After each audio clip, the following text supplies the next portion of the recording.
Bonjour à tous, je suis au village Normandie pour la paix. Je m'appelle Keren et je suis en compagnie de Marie. Bonjour Keren. Bonjour, je suis également en compagnie de Jonas Baucher, directeur de Bonjour. l'Institut international des droits de l'homme et de la paix et à ce titre organisateur du prix Liberté. Bonjour Monsieur Baucher. Bonjour. Première question pour vous, quels sont les objectifs des interventions de l'Institut international des droits de l'homme et de la paix au sein des établissements scolaires et pourquoi éduquer à la paix ? Eh ben, l'objectif, c'est effectivement d'éduquer à la paix. Donc, on se rend dans les établissements scolaires pour aborder la question des droits de l'homme, des libertés, de la paix, des objectifs de développement durable aussi, de la citoyenneté en général, à travers des activités ludiques qui permettent aux jeunes, mais pas qu'aux jeunes, on le fait aussi auprès des adultes, de prendre conscience de la réalité de ces notions-là. Et l'idée, c'est qu'ils puissent s'en emparer en fait. Et donc du coup, on part comme je disais, d'activités ludiques qui partent de leur expérience, qui partent de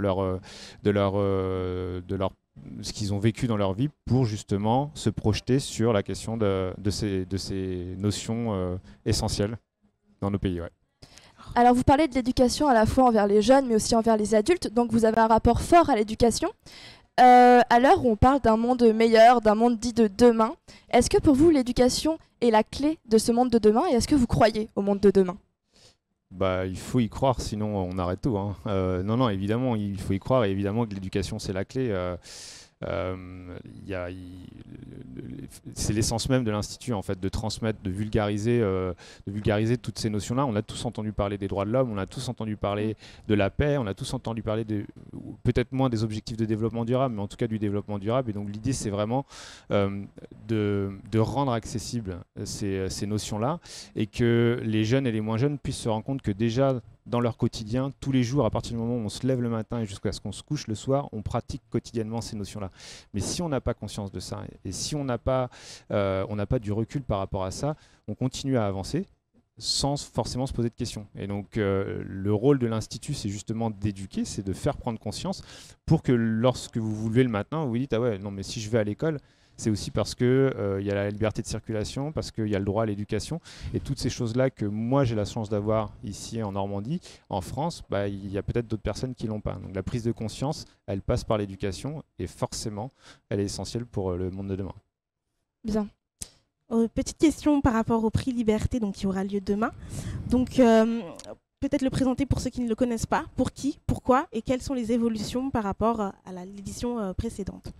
Alors le prix Liberté, c'est un dispositif pédagogique qui a été créé par la région Normandie, qui nous a délégué la mise en œuvre en particulier sur les aspects pédagogiques. Et l'objectif, c'est de pouvoir transmettre cet idéal de liberté et de faire prendre conscience, encore une fois, de cet idéal de liberté aux jeunes. Et ce dispositif, il est unique. Il est unique en France et probablement unique au monde.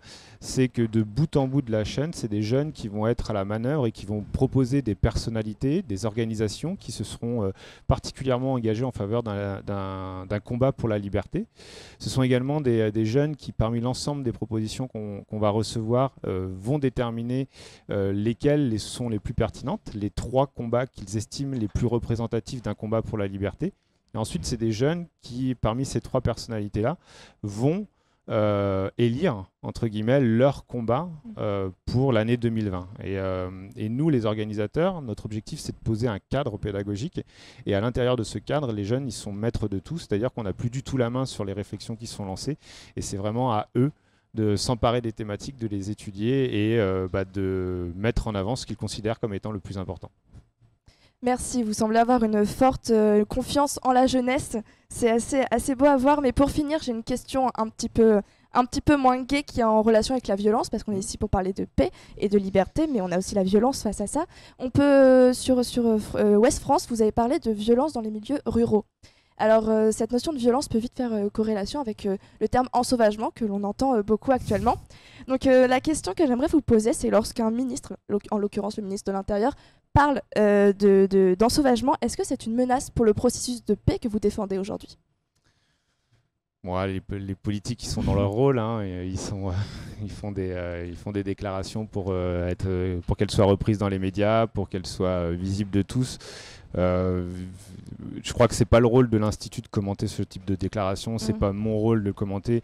Nous, ce qu'on voit, c'est des retours de terrain. On est tous les jours, plusieurs fois par jour, au contact des jeunes et des adultes, que ce soit en milieu rural ou en milieu urbain. Et ce qu'on peut juste constater, c'est qu'il y a une libéralisation de la parole. Il y a effectivement une forme de discours un peu plus violent qu'on ne voyait pas forcément à la création de l'Institut il y a 10 ans. Donc ça, c'est une évolution que nous, on constate. Maintenant, il n'y a pas de fatalité. Hein. Il faut encore une fois rappeler le cadre légal, il faut éduquer, il faut faire prendre conscience de la violence de certains propos pour justement que les personnes qui tiennent ce type de propos, à commencer par des ministres aussi, puissent se rendre compte que ça ne fait pas avancer le débat et ça ne fait surtout pas avancer la société. Donc en ça, oui, on a une grande confiance en la jeunesse parce que justement, elle prend conscience beaucoup plus vite des choses. Oui, une jeunesse qui prend conscience, mais vous êtes très optimiste, mais vous êtes quand même face à une jeunesse assez pessimiste. On voit des jeunes qui ne veulent pas avoir d'enfants par rapport à ce monde qui se dégrade. Alors, juste pour finir, est-ce que vous auriez quelques mots pour cette jeunesse pessimiste ? Mais je ne suis pas certain qu'elle soit pessimiste. En fait, on rabâche sans cesse, et les médias rabâchent sans cesse, et beaucoup d'hommes politiques rabâchent sans cesse que les jeunes sont ceci, les jeunes sont cela, mais les jeunes sont rien du tout. Les jeunes, ils ont juste envie de grandir dans un monde qui est compliqué, qui est complexe. Ils ont envie de le comprendre, et c'est à nous, adultes, de leur donner les clés de comprendre ce monde et de leur laisser l'espace pour s'exprimer, parce que ça aussi, c'est quelque chose qui est incroyable. C'est qu'on parle de la jeunesse, mais on ne laisse pas parler la jeunesse. Laissons les jeunes s'exprimer, laissons-les. Moi, je suis pas. Malheureusement, je suis plus jeune ou moins jeune, mais en tout cas, voilà, je vais pas m'exprimer à votre place. Mais il faut vous laisser la place pour le faire. Et c'est tout le sens d'un projet comme le Prix Liberté, c'est tout le sens du travail que fait l'Institut.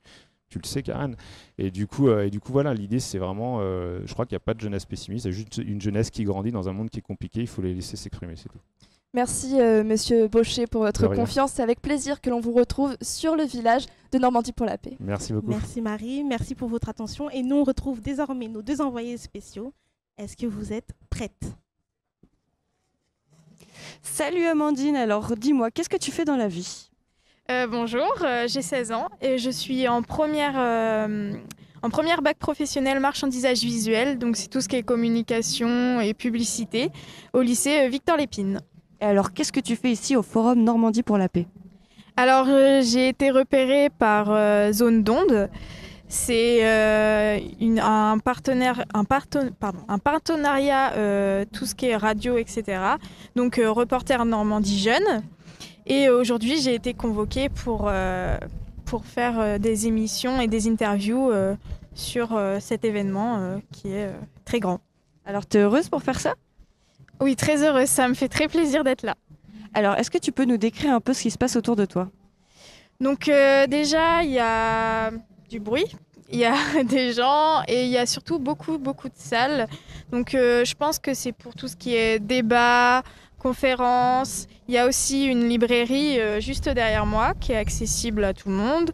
Séance de dédicace. Il y a aussi...